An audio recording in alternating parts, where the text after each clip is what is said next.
El sermón para esta mañana es el capítulo 4 y el capítulo 5 del libro de Job, que hace unos domingos atrás comenzamos en esta serie. El título de la exposición de hoy es Primer discurso de Elifaz. Job cosecha lo que sembró. Eso es lo que Elifaz dice en este primer discurso que comienza en este capítulo 4. Quiero, antes de entrar en materia, que leamos unos versículos del cómo terminó el capítulo 3, con un Job maldiciendo el día en que nació y deprimido y conturbado, quejándose contra Dios porque lo tenía como acorralado. El capítulo 3, versículo 20 hasta el 26, Job habla, por eso a Dios que le está hablando, y dice: ¿por qué darle luz al que sufre y vida a los de ánimo amargado, a los que esperan la muerte y no les llega, aunque la buscan más que a un tesoro, a los que se alegrarían sobremanera y se gozarían de hallar el sepulcro? ¿Por qué dar vida al hombre que ignora su camino, al que Dios le cierra el paso? Mire cómo se siente Job. Dios le ha cerrado el paso. Y dice el 24: antes que mi pan llegue a mi suspiro y mis gemidos corren como el agua, porque me ha venido aquello que me espantaba, me ha acontecido lo que yo temía. No he tenido paz, ni tranquilidad, ni reposo, sino solo turbación. Esas son las palabras de una persona, de un deprimido, una persona que se siente mal. Y si hay una cosa difícil de aconsejar es a un deprimido. No es fácil, pero muchas veces uno tiene que hacerlo. Con eso termina el capítulo 3. Y con eso en mente, entonces podemos entrar en lo que es la primera fase de 3 momentos o 3 rondas de discursos que los amigos de Job le dan, tratando de dar una explicación al porqué de los sufrimientos que él estaba teniendo. Después que Job se desahogó maldiciendo el día de su nacimiento, expresando que se sentía acorralado por un Dios ausente y que el dolor se había vuelto su comida día y noche, comienza esta sección larga de discursos en la que los amigos tratan de dar una explicación teológica a todo lo que estaba pasando en la vida de Job. Oiga, lo más difícil es para una gente que está sufriendo que usted trate de explicarle teológicamente todo lo que está pasando y por qué. Eso es difícil. No lo va a entender nunca. Es difícil eso. Pero a veces uno como que lo intenta. En total fueron 4 los amigos de Job, pero en esta primera ronda y las primeras 3 rondas de discurso nada más hablan 3. De último habla Eliú, porque ese era el más jovencito, y entonces, ¿sabes? Los jóvenes hay que dejarlo para último. Hablaban los viejos, los hombres de experiencia, los hombres de edad, los hombres que tenían mucho conocimiento y sabiduría. Eso hablan primero. Y de último fue que habló Eliú, y 2 veces. Habló 2 veces y ya ahí se cayó, no dijo muchas cosas. Esos amigos de Job eran Elifaz, Bildad y Zofar. Eran los 3 más viejos, pero se cree que Elifaz era el más viejo porque habló de primero. Y en Oriente el más viejo habla primero. Luego Bildad y luego Zofar. En orden, cada uno era el más viejo, el más viejo, el más joven y el más joven. Pero eran viejos todos. Esos primeros 3 hablaron en las 3 rondas de discurso. Y de último, Eliú habla en el capítulo 32. Es que Eliú dice: bueno, ya que ninguno de ustedes ha dado en el clavo, déjenme intentar yo decirle algo a Job también. Y entonces habla 2 veces y luego se calla. El segundo en hablar a Job fue Bildad en el capítulo 8. Y él estaba convencido de que los hijos de Job murieron porque eran pecadores. Y le dice en el capítulo 8, versículo 4, si tus hijos pecaron contra él, es decir, contra Dios, él los echó en el lugar de su pecado. O sea, ellos murieron porque eran malos. Oiga, a un papá que está sufriendo no le salte con eso. Él está sufriendo, perdió sus 10 hijos de golpe. Él está enfermo desde los pies hasta la coronilla de la cabeza. Y la mujer de colmo le dice, mi hijo, maldice a Dios en muerte, ya no queda más nada que hacer. Y entonces usted viene y le dice, si se murieron tus hijos fue porque Dios los mató, porque eran malos. No es fácil escuchar esa palabra, aunque tal vez sea verdad. Aunque tal vez sea verdad. Pero no es fácil escuchar esa palabra. Zofar era el más joven de los tres. Fue muy duro contra Job. Le dijo que todo lo que Dios le estaba mandando era mucho menos de lo que él se merecía por ser pecador. Dice el capítulo 11, versículos 5 y 6. Mas, oh, quien diera que Dios hablara y abriera sus labios contigo y te declarara los secretos de la sabiduría, que son de doble valor que las riquezas. Conocerías entonces que Dios te ha castigado menos de lo que tu iniquidad merece. Oiga qué suave. Ese fue el tercero que habló. Y le dijo, mi hijo, ¿por qué tú te quejas? Te han dado menos de lo que tú te mereces. Porque tú eres un pecador. Tú has pecado delante de Dios. Eso es chino lo que tú estás pasando. Como veremos en el desarrollo de los discursos, todos estaban equivocados. Porque su teología, particularmente su concepto de la persona de Dios, estaba equivocado. Ahora bien, eso no significa que ellos no hablaron cosas verdaderas respecto a Dios. Pero usaron su conocimiento en cuanto a Dios solo para abrumar a Job. Entonces no había un equilibrio en la teología de estos hombres.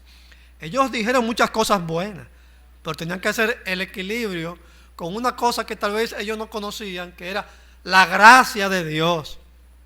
Y cómo Dios trata a los hombres, especialmente a aquellos que son piadosos como Job y que buscan la presencia de Dios y su voluntad. Después de todas estas cosas, incluso Dios no aprobó muchas cosas que ellos dijeron en cuanto a Él. Al final, el mismo Dios les dice que hablaron muchas cosas en cuanto a Él que no eran así. Y le mandó a Job que orara por ellos.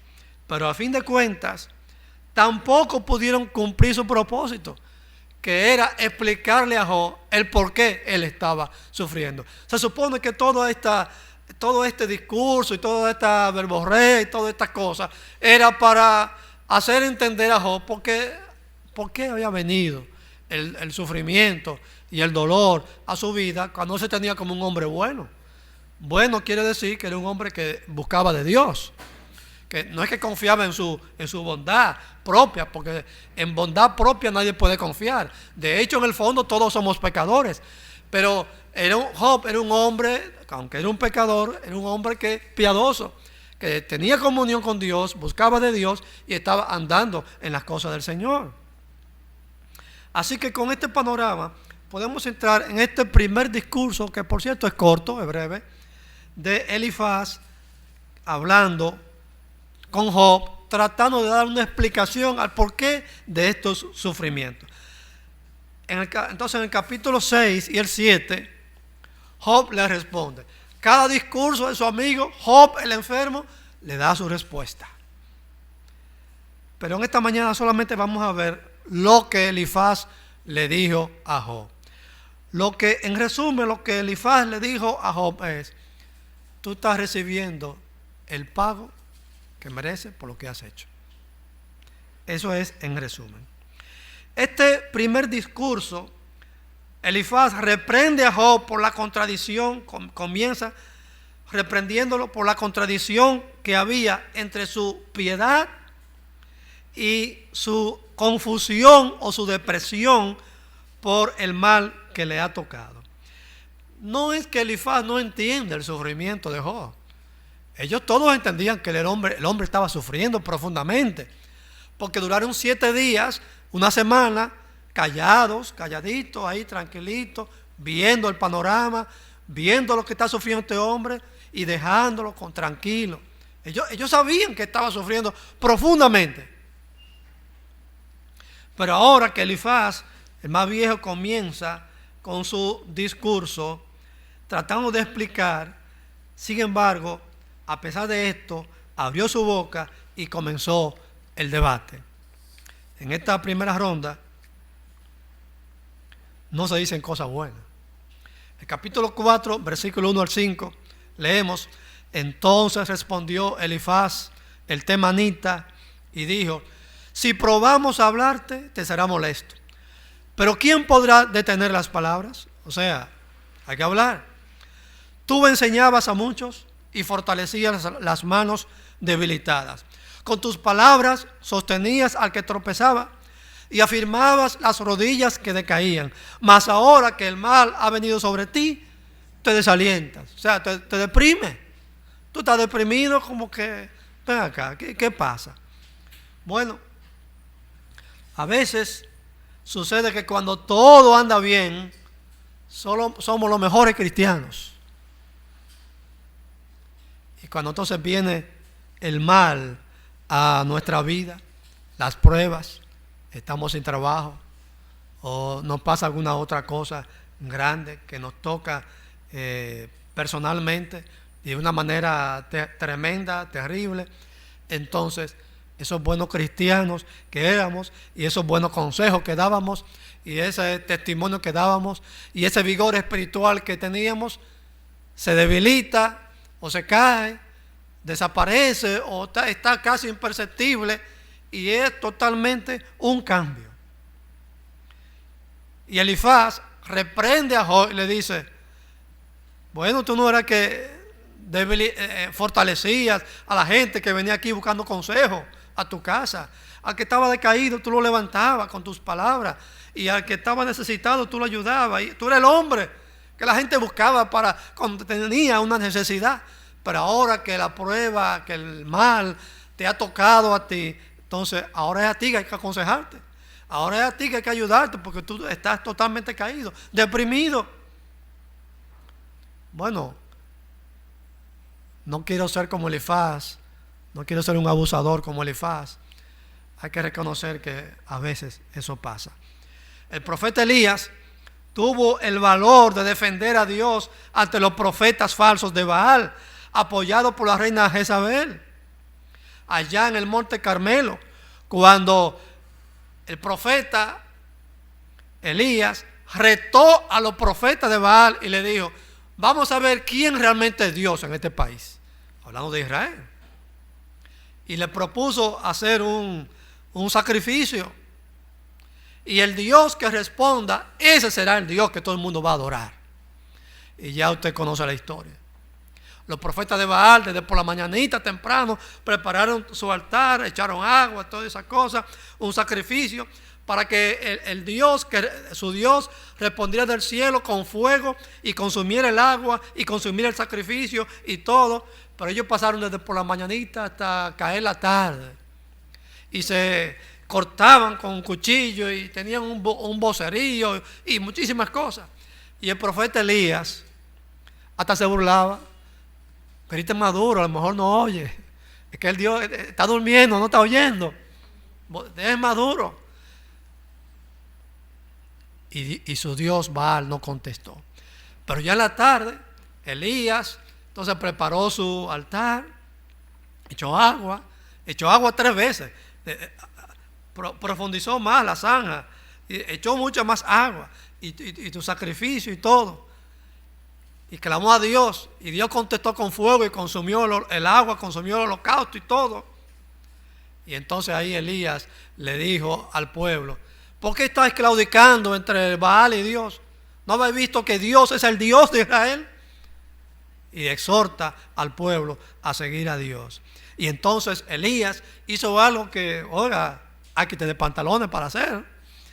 tomó a los 250 profetas falsos de Baal y los degolló uno a uno. A todos los degolló, porque se probó su falsedad. Sin embargo, ese hombre con tanto valor y el poder de Dios sobre él para hacer todas estas cosas, después salió huyendo. Cuando la reina Jezabel se enteró de lo que había hecho el profeta y le dijo: así me haga Dios si mañana a esta hora tú estás vivo, lo amenazó la reina Jezabel. Y la Biblia dice que Elías entonces salió hacia el desierto, camino hacia el monte Horeb, es decir, el monte Sinaí, donde Dios le dio la ley a Moisés. Eso tiene un significado muy importante. Pero en el camino,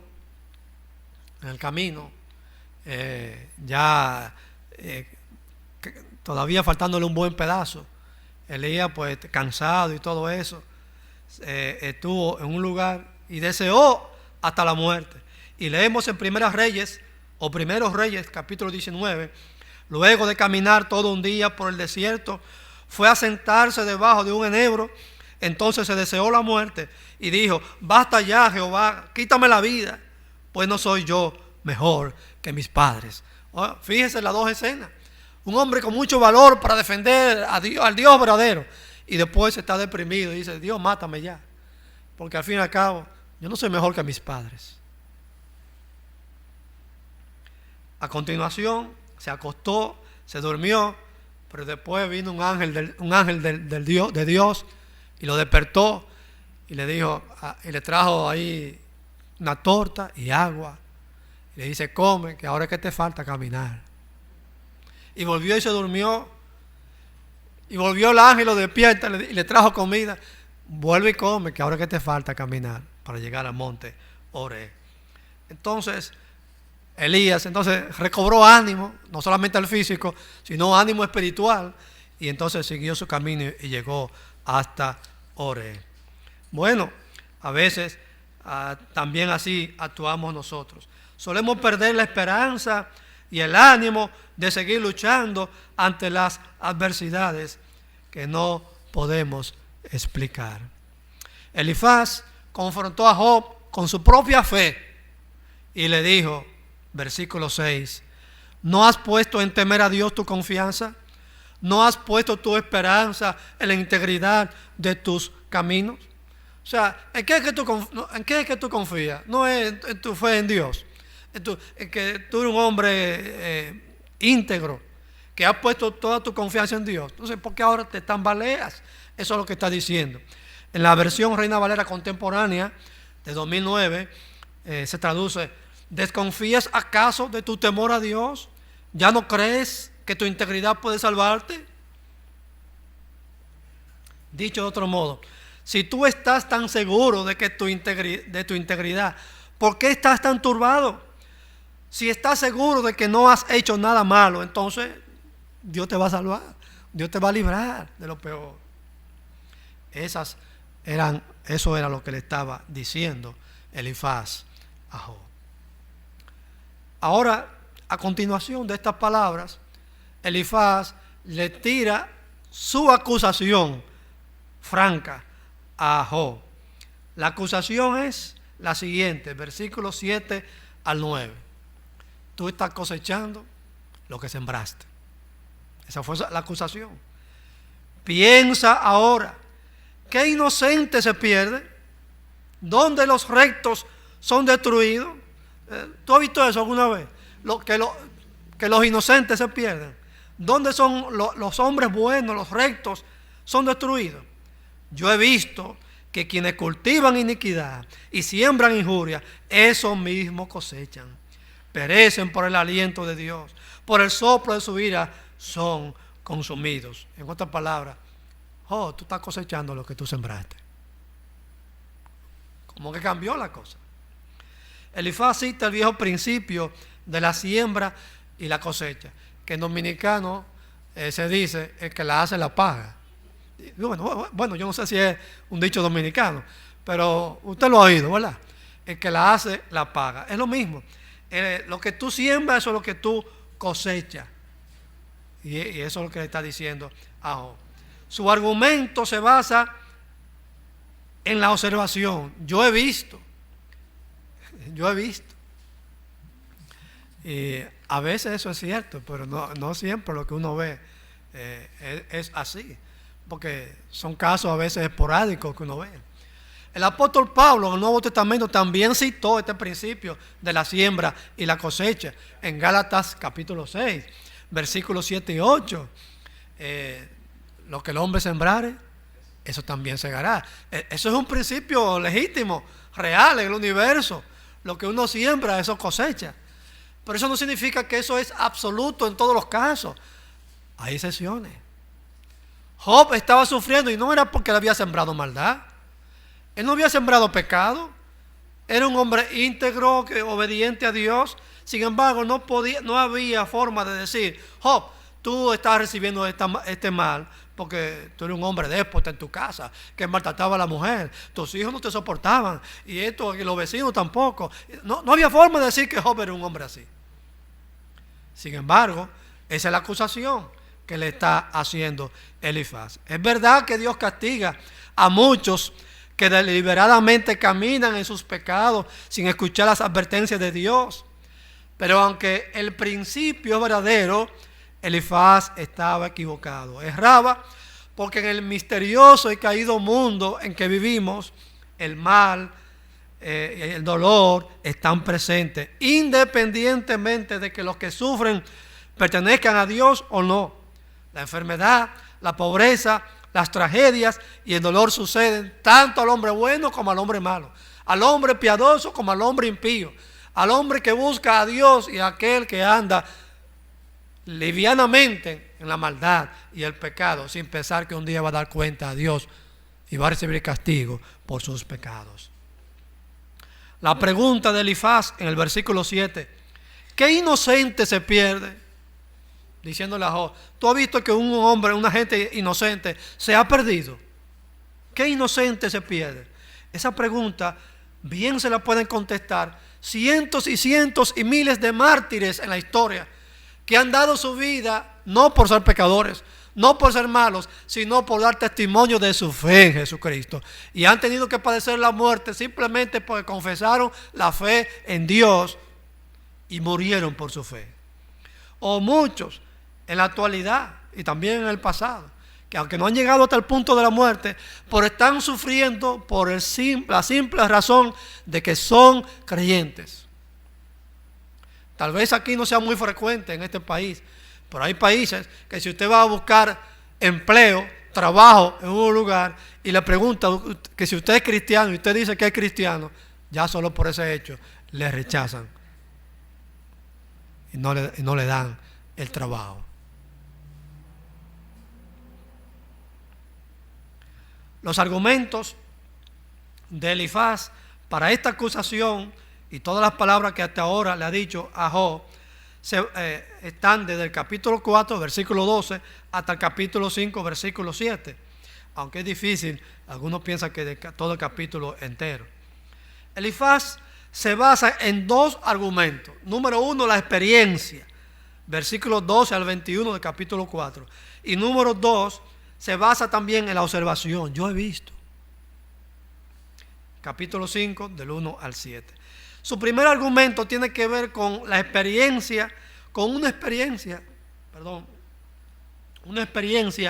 sobrenatural en la que él supuestamente, bajo un sueño profundo, se le apareció un fantasma. Así dice la versión Reina Valera, un fantasma. Otras versiones dicen simplemente un espíritu. Era un personaje misterioso y espeluznante que él dice que se le apareció en la oscuridad de la noche, en la profundidad de mi sueño. Yo vi como una silueta, dice una versión. Yo vi como algo y oí una voz que me dijo, y por ahí comienza. Pero es un poco difícil saber hasta dónde llega el mensaje del supuesto personaje que se le apareció. Porque en el texto hebreo original no hay la puntuación para saber hasta dónde llega. Algunos piensan que solamente es el capítulo 4, versículo 17 nada más. Lo que le dijo supuestamente ese personaje que se le apareció, nada más es lo que está en el versículo 17. Otros piensan que es todo el capítulo 4, o o sea, lo que falta del capítulo 4 y todo el capítulo 5. Yo pienso que solamente los versículos 12 al 21, 17, perdón, al 21, es lo que tiene que ver con lo que el supuesto personaje que se le apareció le dijo a él. Tal parece que el único mensaje que Elifaz pone en la boca de ese misterioso personaje que vio en sus sueños es lo que aparece en estos versículos, del 17 hasta el 21. Y todo lo demás son las conclusiones que Elifaz saca del supuesto mensaje que este personaje le da. Estoy diciendo supuesto porque cuando una gente basa, tiene sueños y cosas que ve, eso es muy subjetivo. ¿Sabes? Eso es muy subjetivo. Tal vez yo he contado muchas veces esto, que una vez yo tenía en el seminario, tenía un examen de esa materia de satanología. Era una materia que tú estudias Satanás y los espíritus, los ángeles, ahí están los ángeles. Y yo me leí ese día un libro entero de 300 páginas. No me pregunte cómo, yo lo leí en un día. Yo lo leí un día, porque yo quería sacar 100, usted sabe. Y yo me leí ese libro. Pero, oiga, usted se pasa el día entero leyendo nada más de Satanás. Oiga, en la noche cuando me dormí, yo sentía que la cama subía y bajaba. Así. Entonces, yo decía, no, eso no puede ser. Porque todo es subjetivo, eso es como usted puede percibirlo. Así que me levanté y me puse a leer los salmos. ¿Usted sabe? Que era cosa más bonita. Y entonces me dormí tranquilo, porque ya había sacado ya todas esas cosas. De hecho, me fue muy bien en el examen. Gracias, le doy al Señor. Bueno, el capítulo 5 son las reflexiones o conclusiones que Elifaz saca de ese supuesto sueño y ese personaje que supuestamente él vio y que él habló. Para resumirlo, lo he resumido aquí en varias afirmaciones. Número 1, supuestamente este personaje le dice lo siguiente: el hombre es un ser pecador y Dios no puede confiar en él. Es más, ni siquiera confía en los ángeles. Capítulo 4, versos 17 al 19.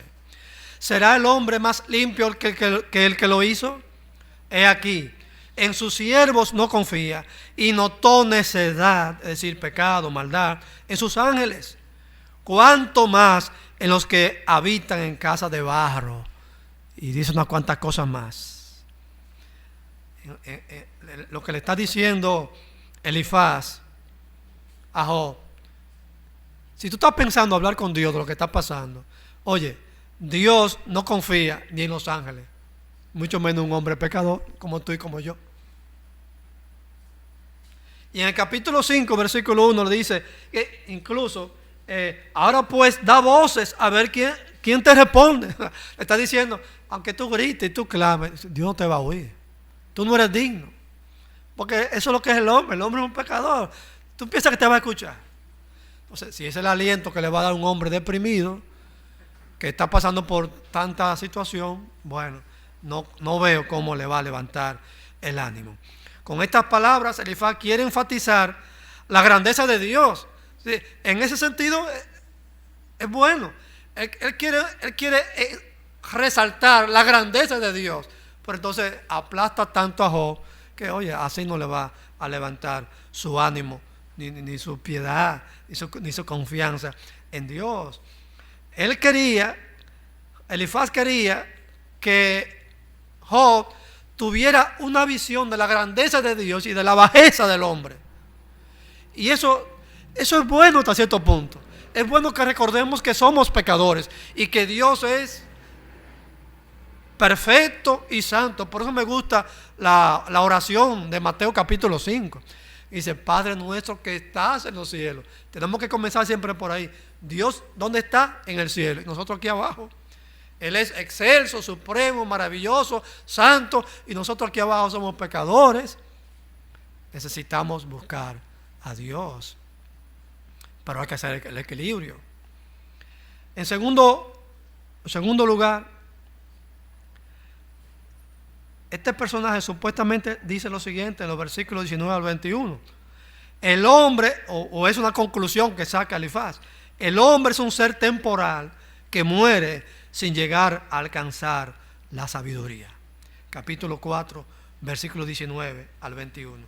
Nace por la mañana y muere por la noche, y se pierde para siempre sin que nadie lo recuerde.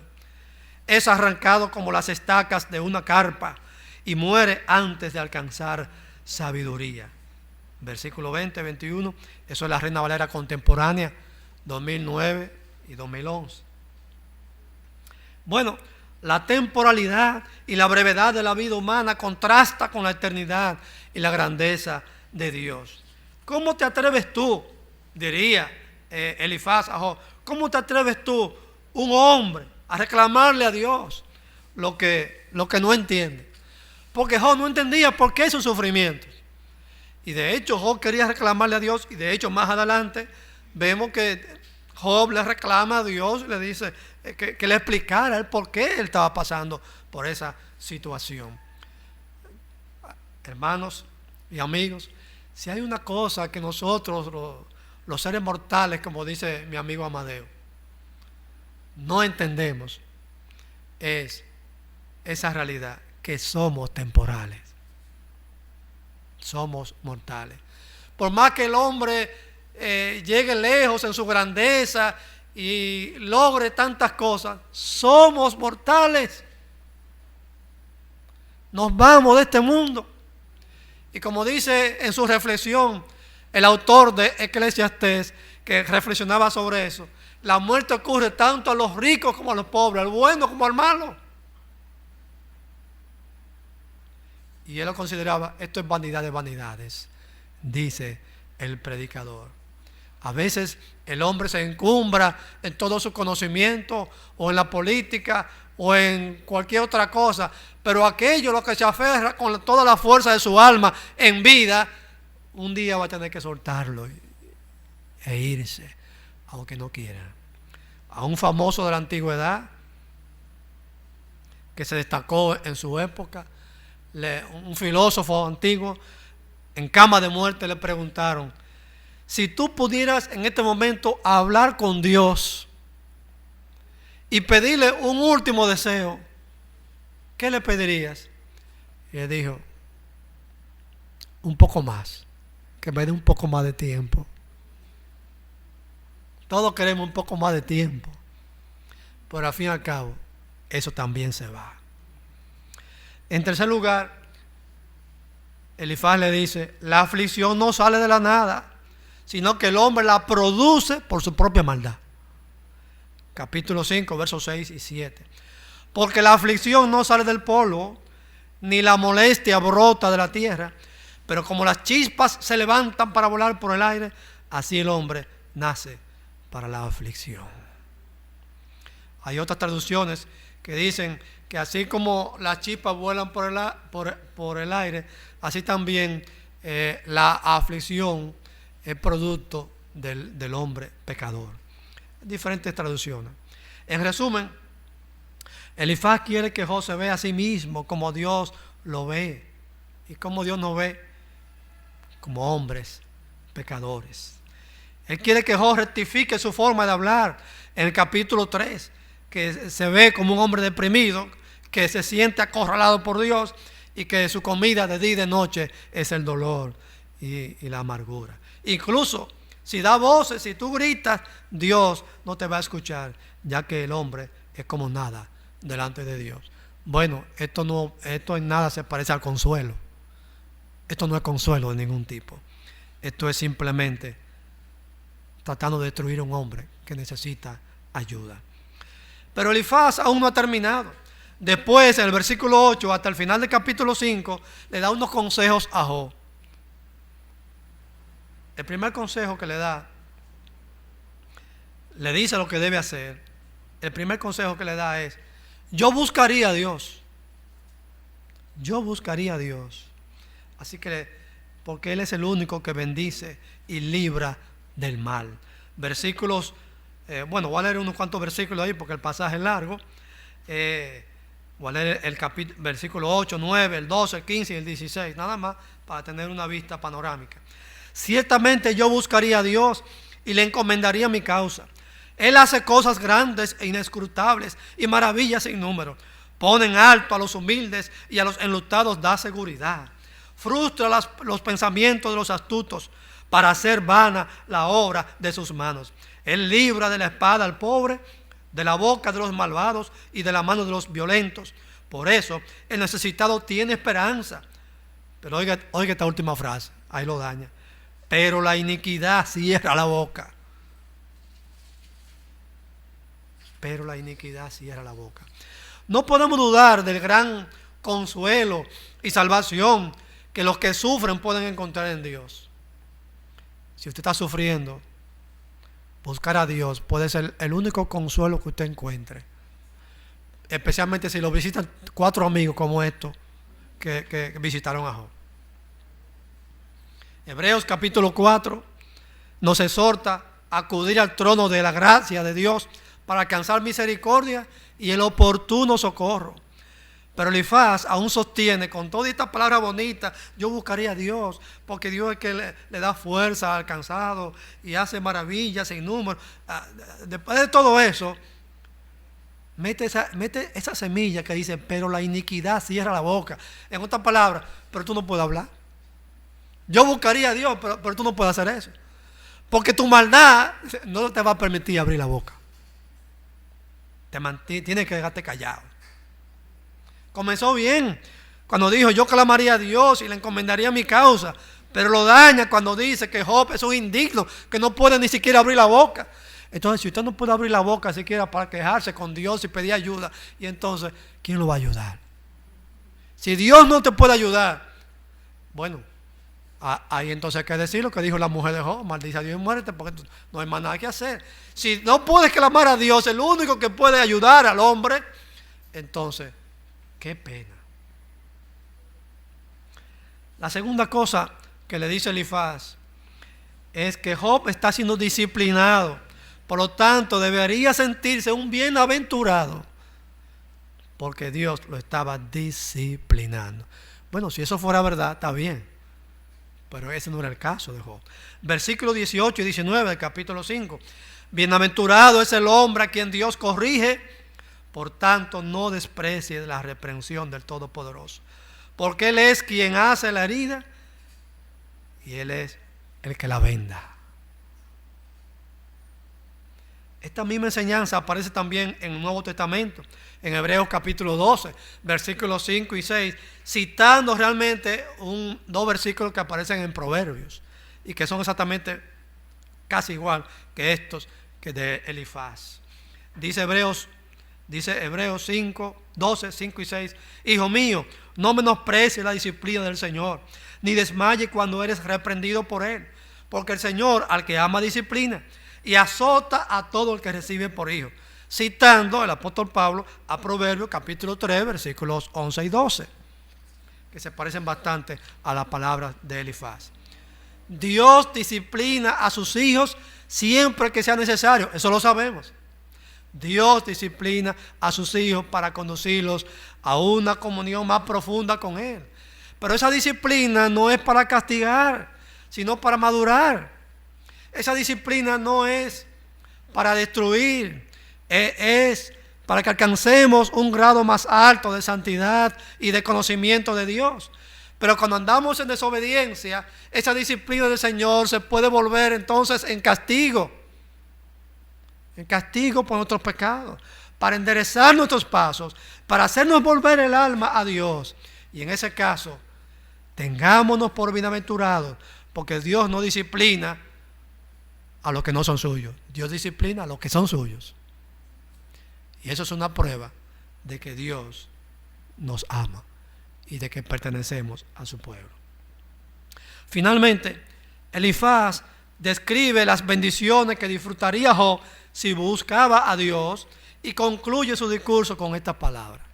Versículo 27 del 5. Nosotros lo hemos inquirido, o sea, nosotros lo hemos investigado, y esto es así. Escúchalo y conócelo para tu propio provecho. O sea, eso es un hecho. Esto es lo que las canas dicen, esto es lo que nosotros los hombres viejos hemos investigado y esto es así, Job. El que tú cosechaste lo que sembraste y ahora Dios está sobre ti.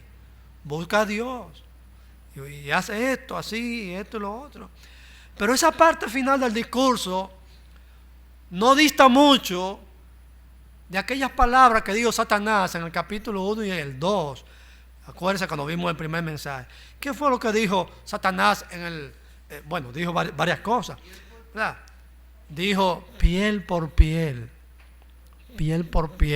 dará el hombre por su vida. Es decir, Job te sirve por las bendiciones que tú le das. Si tú no le das nada, no vas a recibir nada de él. Pero si tú le das, él te va a servir. Entonces, si Job aceptaba, está bien, Elifaz, es verdad, yo soy un pecador. Dios me está haciendo esto porque yo soy malo. Yo he pecado. Entonces voy donde Dios, va donde Dios a buscar la gran liberación. Como hay mucha gente, solo van donde Dios cuando quieren la liberación de un problema, cuando quieren la liberación de alguna situación difícil que no aguantan más. Entonces piensan en Dios. De otro modo, cuando todo está bien, cuando todo está como tú lo soñaste, no hay pensamiento de Dios en sus corazones. Si Job hubiese aceptado la teología de Elifaz, le hubiera dado la razón a Satanás. Entonces el que estaba equivocado en su teología era Elifaz. Conclusión. Tenemos que reconocer que Elifaz hizo un gran esfuerzo por comprender el problema de los sufrimientos de Job. Pero lo más cerca que llegó Elifaz fue a sugerir que el sufrimiento puede ser una bendición en la mano de Dios para disciplinar a los suyos y para llevarlos a una mejor comprensión. Más lejos de ahí no pudo llegar, por lo menos en este primer discurso. Déjeme decirle que Elifaz fue el que más suave trató a Job. Los otros acabaron con él. Ahora, en el segundo y tercer discurso, Elifaz también como que arreció. Eso lo veremos más adelante. Elifaz falló porque hizo de su experiencia sobrenatural la base de su teología, dándole carácter de revelación. Así, porque yo me soñé y se me apareció un personaje y me dijo, pero así hay muchas religiones basadas en lo que yo me soñé anoche y que se me apareció un espíritu que me dijo y ya, esa es la religión. Y entonces, ¿y la palabra de Dios? Entonces, ¿qué hacemos con ella? Cada quien se sueña cosas diferentes. Entonces cada quien va a tener una excusa para hacer una religión nueva cada día. Debemos tener mucho cuidado con eso, porque no son pocas las sectas y cultos esotéricos que se han fundado en base a experiencias espirituales y sueños y visiones y cosas extrañas que la gente tiene, pero sin nada sólido del conocimiento de Dios. El pastor José María Martínez, un español que Vila y yo hemos leído desde los años 70, sus libros, ya está con el Señor. José María Martínez escribió un libro llamado Job, la fe en conflicto, un comentario, una cosa exquisita, un tremendo libro sobre Job que escribió en el año 1975, y él dice así: la experiencia es buena sierva, pero mala señora. Puede prestar y presta magníficos servicios cuando corrobora la palabra de Dios, pero resulta fatal cuando la sustituye. Si Elifaz le hubiera dado a su experiencia religiosa el lugar que le correspondía, habría podido admitir la posibilidad de que sus interpretaciones del sufrimiento de Job no agotaban todas las explicaciones. Podía quedar alguna que él no había llegado a descubrir. ¿Y cuál era esa otra explicación que podía encontrarse para el sufrimiento de Job o el de cualquier otro cristiano piadoso, aparte de la posibilidad del pecado propio? Simplemente, mis hermanos, hay momentos cuando Dios calla. Hay momentos cuando Dios calla. Y parece que nos ha entregado la suerte en las manos del enemigo. Pero como dice mi amigo y escritor Charles Riley, Dios está presente y no está callado. Francis Schaeffer. Dios está presente y no está callado. Dando a entender que aunque aparenta que está ausente, no está, Él está presente. Y aunque no esté hablando, no está callado. Hay un dicho que he visto en una película que he visto muchas veces. Alguien tiene un problema porque perdió una mujer tiene un problema porque perdió a su esposo con una enfermedad y entonces se había apartado de Dios por eso. Y aquella sabia mujer le dice: no porque no oigamos lo que queremos oír, no por eso significa que Dios no está hablando. Porque no oigamos lo que queremos oír, no significa que Dios no está hablando. Lo que pasa es que no estamos oyendo lo que Dios está diciendo. Tal vez parece que Dios está callado, pero Dios está hablando. A veces simplemente Dios está como ausente, como callado, pero aún así nos está hablando. Como dijo hace mucho tiempo el profeta Dios al profeta Sofonías: callará de amor. O como dice otra versión: por amor guardará silencio. Muchas veces Dios está haciendo una obra silenciosa, pero maravillosa. Y esa obra incluye experiencias de dolor como las de Job. Pero en el momento no entendemos lo que Dios está haciendo. Job no lo sabía, ni sus amigos tampoco. Y posiblemente si hubiese sido el caso, nosotros tampoco lo hubiésemos dicho, lo hubiésemos visto así. El pastor Martin Lloyd-Jones, que era médico también, contaba de una mujer cristiana que pasó por un periodo difícil en cuanto a las cosas materiales, luego de haber vivido en abundancia por mucho tiempo.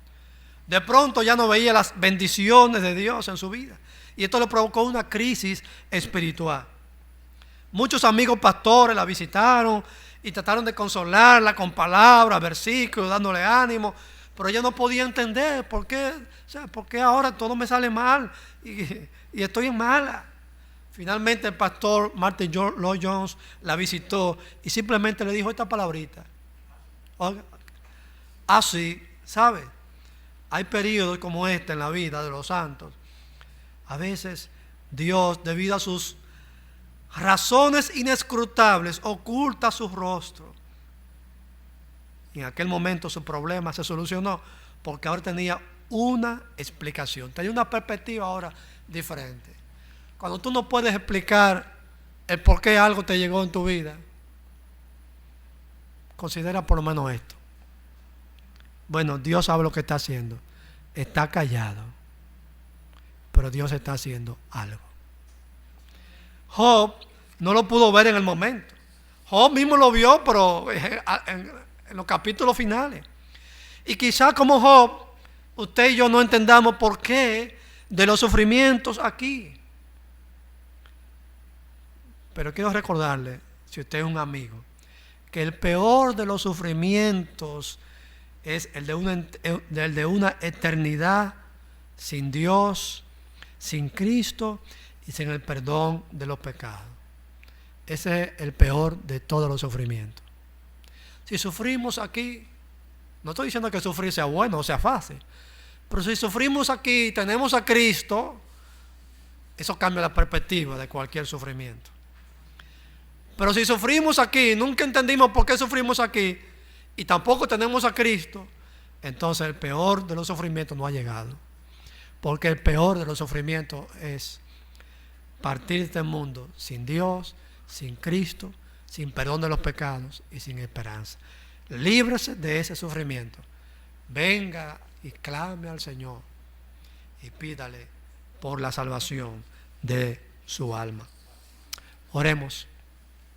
Señor, te damos gracias, porque aunque somos seres mortales y pecadores, como bien Elifaz estaba diciendo, podemos conocer tu gracia y tu misericordia. Eso nos da una perspectiva diferente del sufrimiento y de cualquier adversidad en esta vida. No tenemos una explicación para cada cosa que sufrimos, pero sabemos que Dios tiene todas las explicaciones y todas las posibilidades. Ayúdanos, Señor, a seguir estudiando el problema del sufrimiento y el dolor en este libro, pero sobre todo que pongamos nuestra confianza y fe en ti. En el nombre de Cristo, nuestro Salvador. Amén.